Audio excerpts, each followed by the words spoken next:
Welcome, ladies and gentlemen, to episode 2 of the Mouth of the South podcast. I'm your host, OG Cypher C. I'm trying something a little different. I usually go live off TikTok, but today I'm going to be filming from here to see how this goes, if it generates any better. So I'm going to kind of shift back and forth, but again, I want to welcome everybody. This episode has been way long overdue.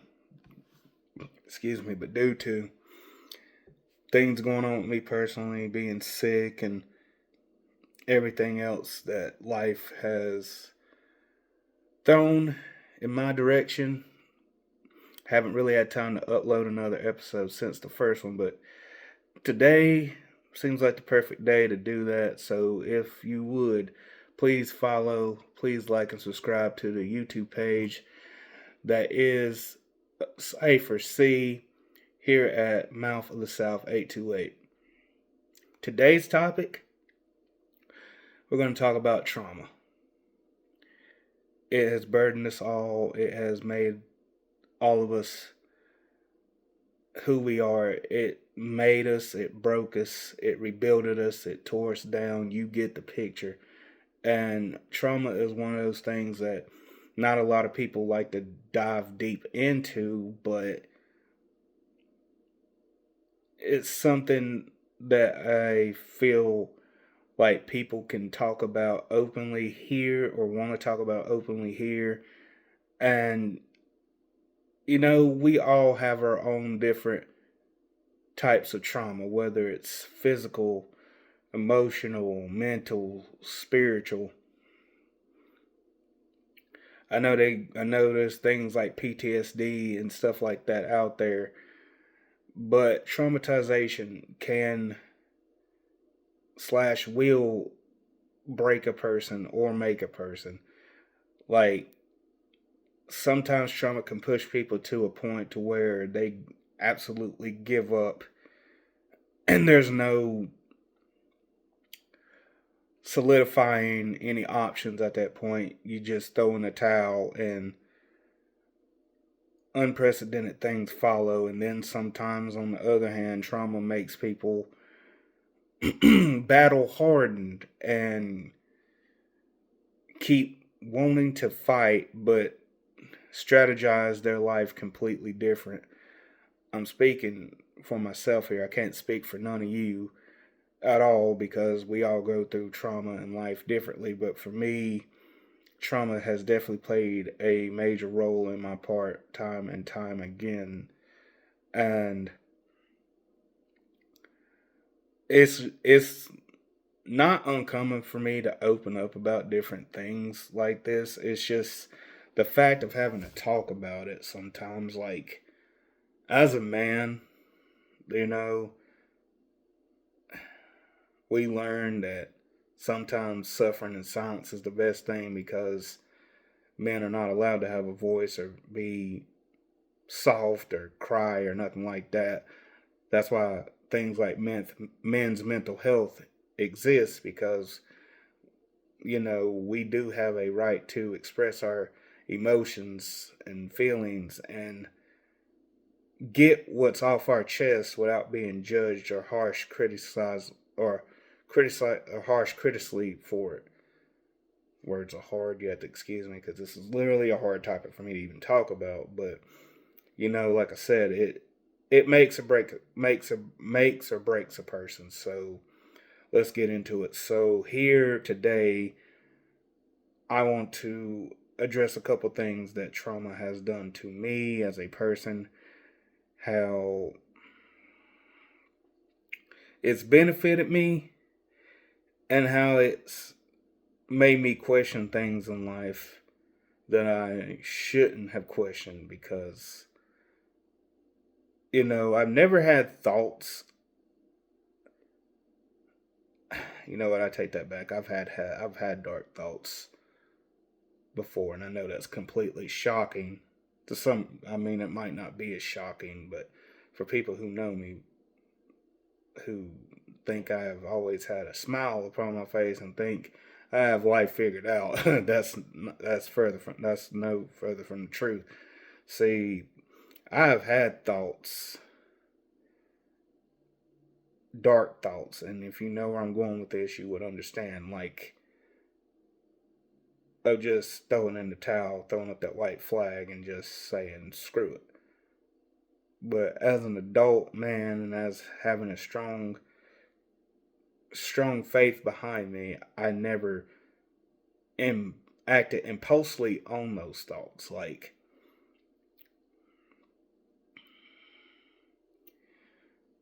we can go as far as to say I've not had a normal life. I have not. I constantly struggle with physical and mental health every day. So much so to the point where, I I'm not completely sure what direction to go to in times or what direction to follow. Now, I know through anything, through Christ, anything is possible, what strengthens me. And that's what always has stuck with me, and that's forever stick with me. But the lines become blurred for me when,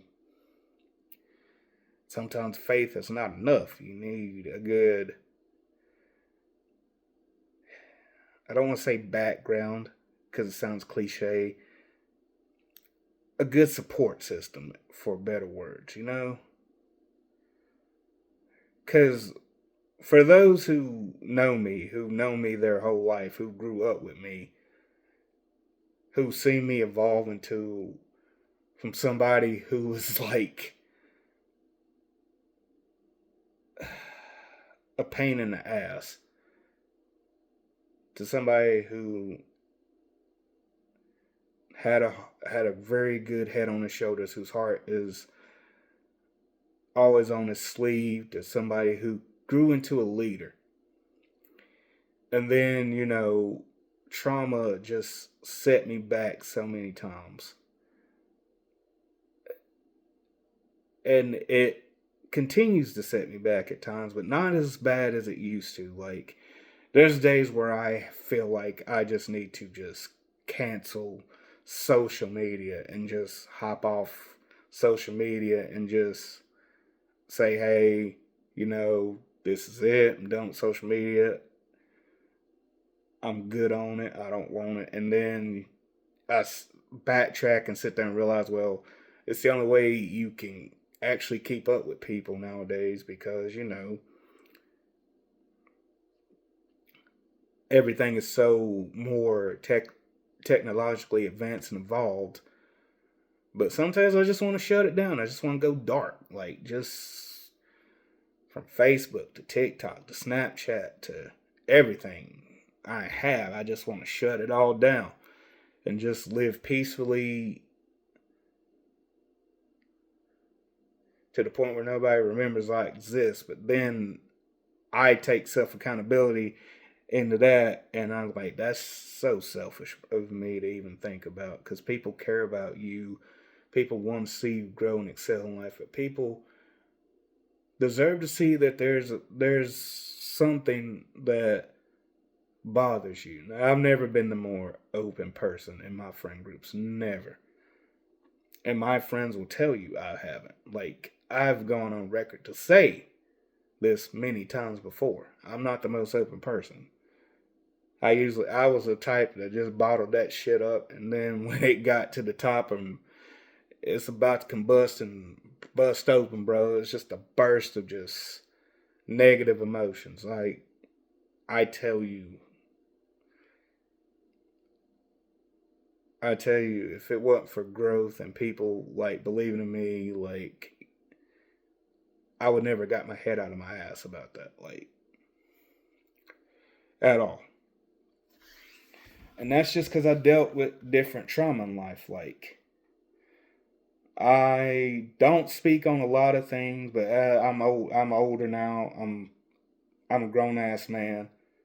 I could say what I want, and you take it with a grain of salt, or you take it however you want to. It's no disrespect or anything, but this is how I choose to open up about certain shit. Because at the end of the day, it needs to be talked about. So,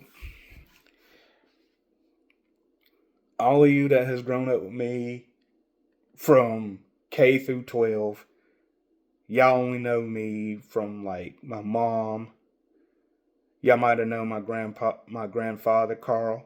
Y'all remember Carl Hawkins? I know y'all do. But y'all always just see me with my mom, and most of y'all have met my mom, and I've met y'all's parents as well. I can't remember everybody's parents, but I have a vague memory of everybody's parents. I mean, yeah. But I don't want to get off topic. But yeah, everybody's mostly seen me with my mom, and I know nobody's ever questioned, like, well, where's your dad? And I ain't gonna speak ill will towards my father, because it's taken me a long time to forgive and learn how to take the pain of him not being there, not turn it inward, and let it turn into some type of darker emotion, because it has. But over time, I learned to respect and love my father. I mean, it's the same with me and all my siblings. We all have different opinions, but I can't, like I said, I'm not going to speak for them. I'm just speaking for myself. Like, everybody knows that my mom's always been there, but never my dad. Well, I'm not going to put his business out there. I'm not going to talk about his business. It's just, he was never there. And that's the thing. He didn't start coming around until like in my 20s. And even then, I still had a bad taste in my mouth. But you learn that you can't just keep feeling like that. You got to learn to forgive. You don't have to forget, but you can forgive. And I wouldn't necessarily. And I mean, it's a type of trauma, but it's not something that broke me. It's just I had my grandfather around, my grandmother, my aunt. I had people in this community in which I live in Berrytown, to help me grow as a man, and I had to teach myself how to do things as a man. My mom did the best she could. Actually, she did outstanding. Because I was never a trouble kid. Like, I was never in trouble. I never done anything wrong. I never got in really serious trouble. I always kept a good head on my shoulders. Now, I'm not going to say I didn't get in trouble. I did. Certain things I knew right from wrong, but it was never nothing to the serious extent to where, you know, yeah. I don't want to get off topic about. I don't want to stay on that topic, but I turned out to be great, an outstanding young man, a great gentleman. You know, it just you kind of look at things from a different perspective, man. Like,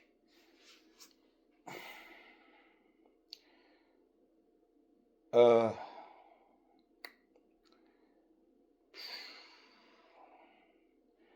had a lot of deaths in life too. Death is something no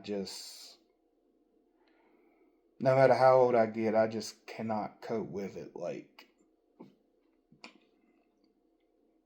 I absolutely dislike death. I know it's like a part of life and it's a start of something new and bigger than amongst ourselves, but I can never cope with death. But I try to get better with it as I go. And I have always said that 2020 was one of the most darkest years of my life. I lost both grandparents. I lost my great grandmother. I've lost friends. I lost a lot in 2020. Like, financially, I was struggling really bad. Mentally, I was struggling really bad. I was just constantly angry. And that anger turned into something like so dark. I remember like it was yesterday. It just like I've always had a problem with my temperament, and I don't want to say it's hard for me to sit here and say, yeah, I got anger issues, when everybody like has this idea of you like you're the sweetest person in the world. No, when I get pissed off, like, it's bad. I'm not gonna sugarcoat it. Like, I get pissed off, it's bad, and that's because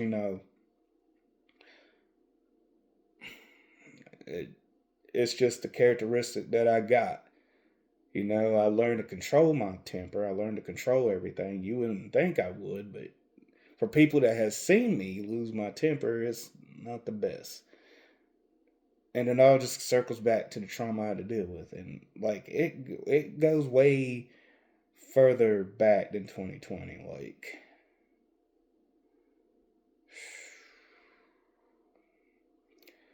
I sit back and look on it now, and I could slap my own self in the freaking head or beat my own ass about it. But the past is in the past. Like it doesn't matter.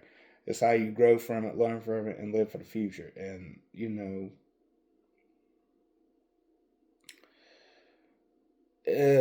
man, like I tell y'all, like it's not. There's trauma does not set up easy transitions. Like you have to have mental toughness and an iron will to just get by it. Cause I tell y'all what, like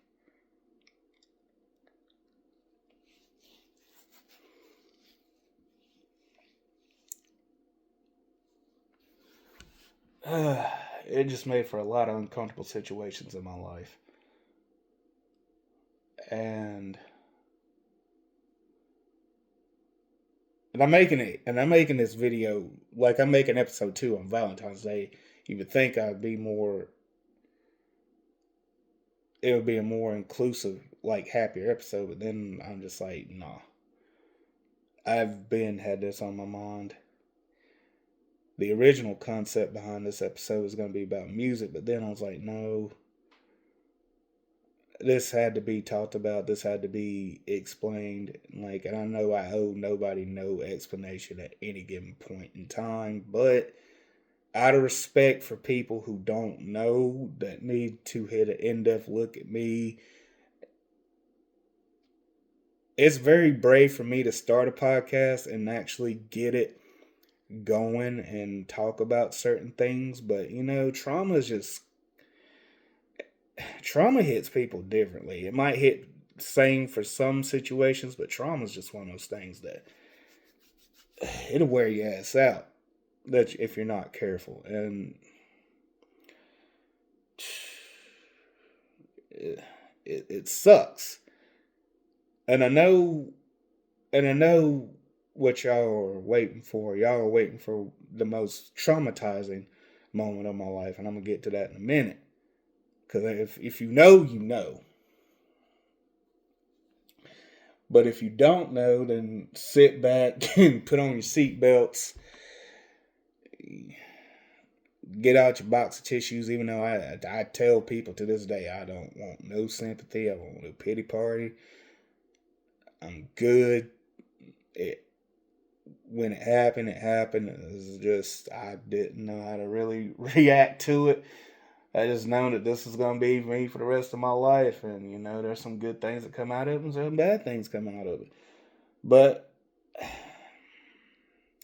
I guess you know for the most part, people that don't know or the people that do know, and it's I don't want to sound like a broken record, but 2023, the year that changed my life forever. I became redeemed legally blonde. That's a different type of trauma. You're talking about your self esteem, your self respect, everything that made that made you a free person, taken away from you without any explanation.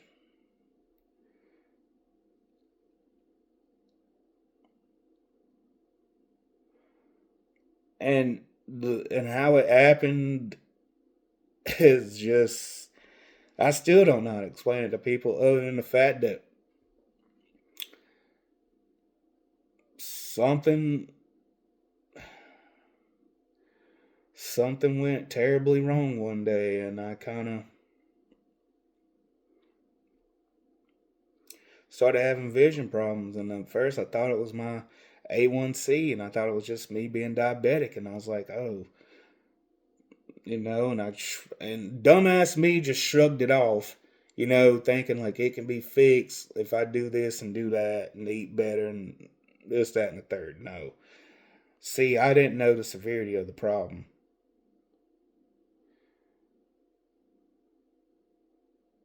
And I was working full time. I was driving. I was out here, man. I was living my life to the fullest, like taking care of myself, and then all of a sudden just be taken away from you in an instant.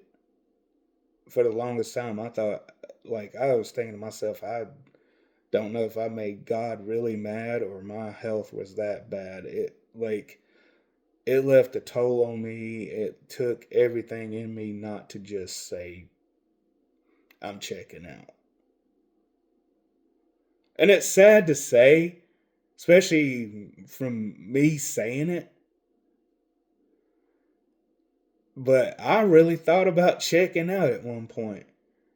But then back to the self accountability and thinking how selfish that is, like, I took it way better than most people would have taken it.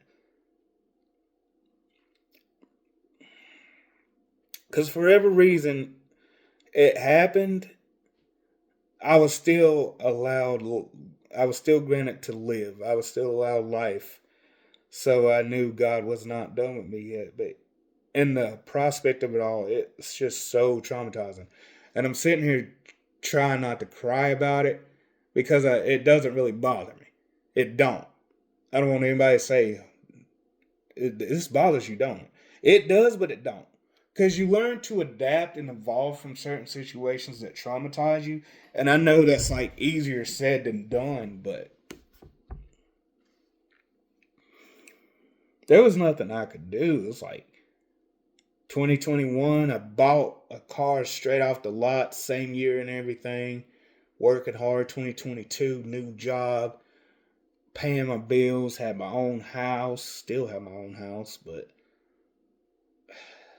it's just, you know, it's complicated now, and having to rely on people to take you everywhere. You just feel like a kid, like you just feel so helpless sometimes. You feel like a burden. I don't tell people this, but I actually do feel like a burden. And I mean, um, I try not to say it because I keep a smile on my face and my wits about me. Because I don't like depending on people. When I was so independent on my own, and then this happened, and then you just don't know. And obviously, I tried to make every theory about what happened. I tried to map it out. Like I've done everything possible to try to figure out a reason why this happened, and like how the effects were, or the same effects of when I had COVID in 2020. So I kind of feel like me catching COVID at the end of 2020 had a big part of it because 2021 I was fine. 2022 I was fine up until March or April of 2023, and then I just became legally blind, and now I'm visually disabled, and I can't see that well, and it's hard for me to read, and it's just a lot. It traumatized me in a way that just it didn't break me down. It just made me tougher. Cause I and I hate I hate thinking like I don't want people thinking I don't want people thinking I don't think I could be as strong as you if I was in your shoes. I would have folded, and I don't want people thinking that. I don't need you to walk in my shoes, and nor do I want to walk in yours. It's just trauma is one of those things that nobody really understands. The only thing we have to do or need to do is just be there when traumatic experiences happen, and people don't know how to handle that well. They push people away. I'm talking to myself here. People push people away, snap at people, get irritable. Like, shit gets real.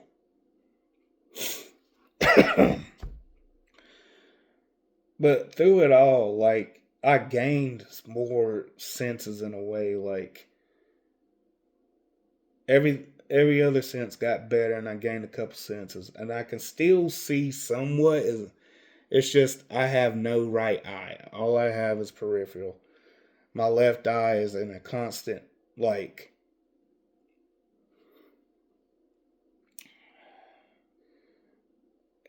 just constant, like, brightness level in it. I got special medicine for that. I go next month back to the eye doctor. I've been sick. I was supposed to go a month ago, but it's just with personal things going on here. I had to reschedule now. I go next month to back to the eye specialist to get an update. Hopefully nothing's changed. Nothing's for the worse. I pray on that every day. Sometimes I just don't know. Because I got to take care of other people here. And if you know, you know. Like, I don't want to ever think of the worst case scenario. That's not me. And I know people do think of the worst case scenario straight up. And I'm not judging people for that. I'm not faulting them, but I know trauma can make you do a lot of crazy shit. And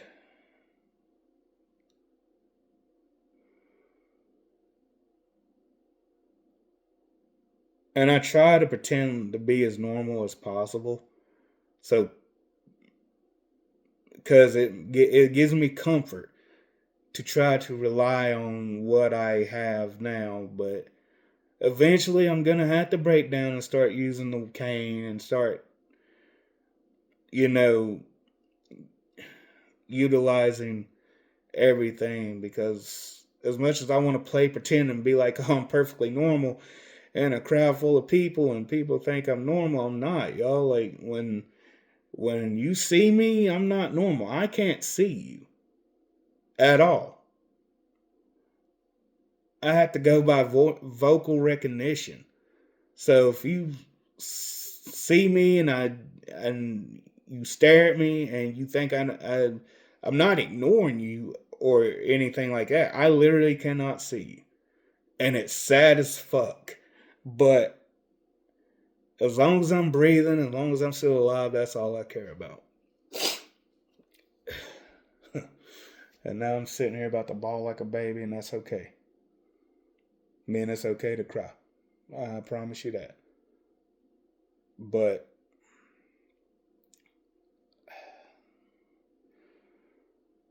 when y'all see this and y'all see this episode and y'all comment and y'all like and subscribe and have questions, if you want to reach out, feel free to reach out. Like, it's okay. I'm not, I'm still the same me. I'm just visually disabled. So if I don't recognize who you are, you just walk up to me and say, hey, it's me. And I'm like, oh, okay. My memory's on point. Like, I swear, memory sharp as a tack. Because I remember everything. I have a photographic memory and I got catalogs in my brain, but that's a different story for a different day. But if you see me, just walk up to me and say, hey, it's such and such. Or, because if I'm out and about, which I'd mostly stay in the house because I just lost all connection to the human world when all this happened, and people, most people have dropped me for whatever reason, because and I don't, and I know it's, and I don't want to backtrack on anything I said, but people have dropped me because of this. Like, people that say they're going to be there forever and ride this wave with me have literally dropped off the face of the planet. And I understand everybody has lives, everything moving forward. They can't worry about me. And I had a sour attitude about it for a while, but then I just let it go because life is gonna keep lifing. So For the ones that stuck around, I appreciate y'all. I love y'all from the bottom of my heart. For those who had no complete idea, now you know. And don't feel no pity. I don't want no pity party. Don't sympathize. I don't need no sympathy. I'm good. I'm good. It's just another day. It's just another day to me. I ain't fall off. I, I'm just playing my role a little bit differently. And with that being said, I think that's a good stopping point for this episode. I want to thank y'all for rocking with me here on episode 2. This will be uploaded and shared out today at some point. And like I said, like, subscribe, please follow. Also, if you don't, I do other things besides this. If you know, I'm part of the Max Wrestling Podcast on YouTube.com. For more information, go to maxwrestlingnet.weebly.com. Check us out on the Facebook page at Max Wrestling on Facebook. I go live every day on the page and I share it out. I even put it on my own personal Facebook page. And, you know, it's nice to have hobbies and things to keep your mind off the traumatic experiences in your life, and just find something that makes you happy. Find people that will support you in a very dark and evil, corrupt world. We just all need to just band together now more than ever. You know what I'm saying? But I want to thank y'all for joining me for episode 2. This has been about trauma. Episode 3, I will drop sometime either next weekend or the weekend after. Try not to make it so long. I don't know if it's going to be off my TikTok page at OG Cypher C, or I do this where I do a solo recording. I don't know what's the future is this going to hold. I might have a guest or have guests lined up. But episode 3, I at least want to leave y'all with something of a title or something. It may be bound to change. But I think episode 3 is going to be a little bit more upbeat. And it's going to be a little bit more cheerful. So, you know what? Episode 3, we're going to talk about food. Comfort food. We're going to talk about the thing that makes everybody happy, and that's eating something. Whether it's your Southern comfort to your favorite Hispanic dish, to your favorite Italian dish, to your favorite Polynesian dish, anything. You know what? Episode 3, we're just going to talk about food and your favorite types, and maybe have a guest on that or something along the lines. Just got to set it up. But thank you for joining me for episode 2. This is your boy OG Cypher C. Y'all know me as Corey. And I will see y'all for episode 3 in about 1 to 2 weeks from today. Thank y'all for being here and listening. And please feel free to share your stories if you want to. I'll catch y'all next time.